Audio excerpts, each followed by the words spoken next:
S-a făcut nuntă în Cana Galilei, iar mama lui Iisus era acolo. Au fost chemați la nuntă și Iisus cu ucenicii săi și, sfârșindu-se vinul, a zis mama lui Iisus către dânsul: nu mai au vin, iar Iisus i-a răspuns: ce ne privește pe mine și pe tine, femeie, încă nu a venit ceasul meu. Mama sa a zis celor care slujeau: faceți orice vă va spune. Și erau acolo 6 vase de piatră puse pentru curățirea iudeilor, care luau câte 2 sau 3 verde. Acest început al minunilor l-a făcut Iisus în Cana Galilei și și-a arătat slava sa.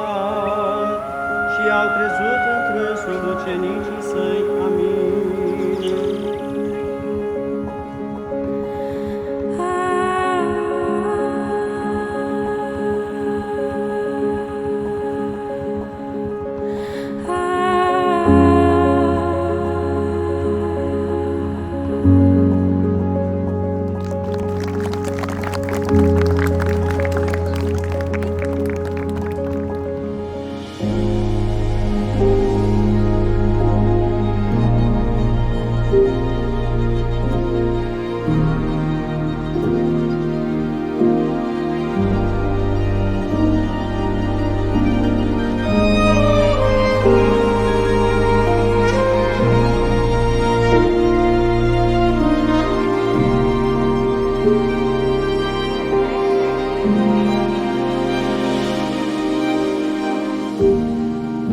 When the night has come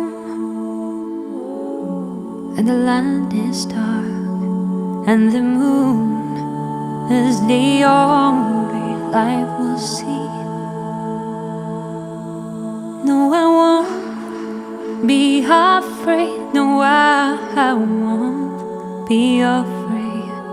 Just as long as you stand by me. So darling, darling, stand by me. Oh, stand by me. Oh, stand by me. Stand by me.